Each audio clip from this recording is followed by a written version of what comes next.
ఈ భూమి మీద మనకు అన్నీ ఇస్తాడు ఆయన. ఏదైనా ఇస్తాడు. ఇస్తే ఇచ్చాడు, లేకపోతే లేదు. ఇచ్చినా ఒకటే, ఇవ్వకపోయినా ఒకటే.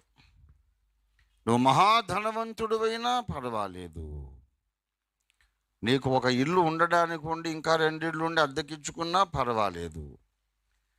దేవుని చిత్తం. ఇవ్వకపోయినా మీరు నిరాశ పడొద్దు. ఇది మనకు శాశ్వతం కాదు. సొంత ఇంట్లో ఉన్నవాడు దాన్ని వదిలేసి వెళ్ళిపోవాలి. అద్దె కొంపలో ఉన్నవాడు దాన్ని కూడా వదిలేసి వెళ్ళిపోవాలి. మనందరము సొంత ఇళ్లలోనికి వెళ్ళే రోజు దగ్గరికి వచ్చేసింది. దేవునికి స్తోత్రం కలుగును గాక. అద్దె ఇళ్ళు లేనటువంటి లోకము పరలోకం. దేవునికి స్తోత్రం కలుగును గాక. అక్కడ అందరికీ సొంత ఇళ్ళే. మనోహర స్థలములలో నాకు పాలు ప్రాప్తించాను. దేవునికి స్తోత్రం కలుగును గాక. హల్లెలూయా. అయితే అక్కడ పాలు భాగము స్వాస్థ్యము దొరకని కొందరు భూమి మీద ఉంటారు.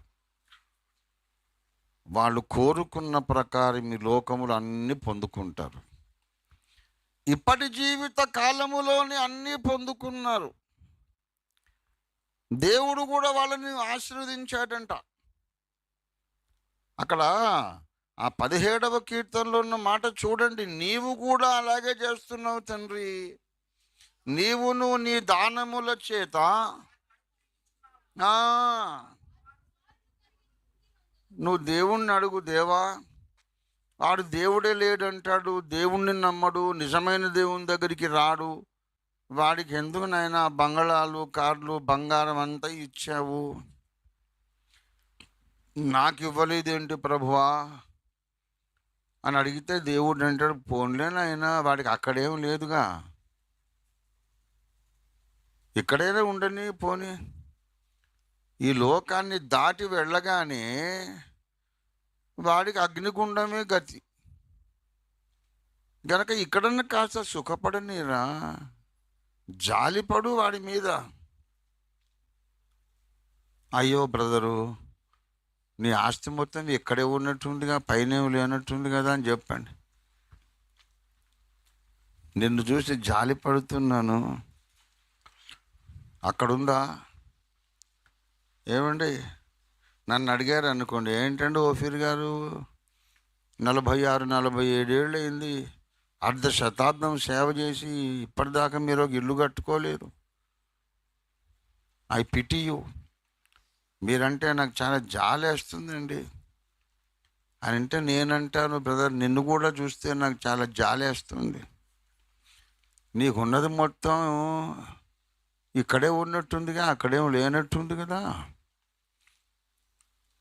అంటే లేదని ఎలా చెబుతారండి? అక్కడ కూడా ఉండొచ్చుగా. అది అసలైనటువంటి కీలకమైన ప్రశ్న. వెటకారమా? పైనేమీ లేనట్టుందని ఎలాగంటున్నారు ఓఫీర్ గారు మీరు? ఇక్కడ ఇచ్చిన దేవుడు మాకు అక్కడ కూడా ఇచ్చి ఉండొచ్చు కదా. ఎలా చెప్పగలనంటే, ఈ భూమి మీద దేవుడు నీకు ఇచ్చాడు అనుకుంటున్నావు కదూ, అది ఏ రకంగానూ నువ్వు దేవుని ప్రణాళిక కొరకు ఉపయోగించటం లేదుగా.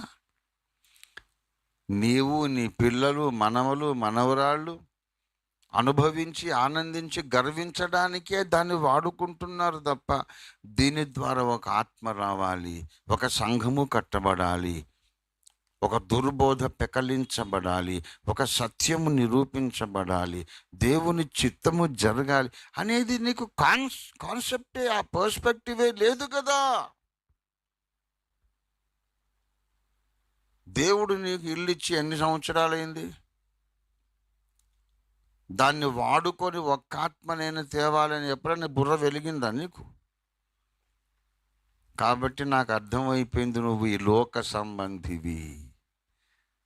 పరలోకమును గూర్చిన అవగాహన, నిరీక్షణ ఏమాత్రము లేని ఒక దురదృష్టవంతునివి. నీకు అన్నీ ఉన్నాయి కానీ ఇక్కడే ఉన్నాయి, అక్కడ పైకి పోయినాక ఏమి లేనట్టున్నాయి బ్రదర్. ఐపీటీయు. నన్ను చూసి నువ్వు అసూయపడతావు ఒకనాటికి. ఈ 3 నాళ్ల జీవిత కాలములో నాకేమీ లేదు, కానీ నిత్య యుగముల పాటు మనోహర స్థలములలో నాకు దేవుడు ఆస్తిలో భాగం ఇచ్చేశాడు. దేవునికి స్తోత్రం కలుగును గాక.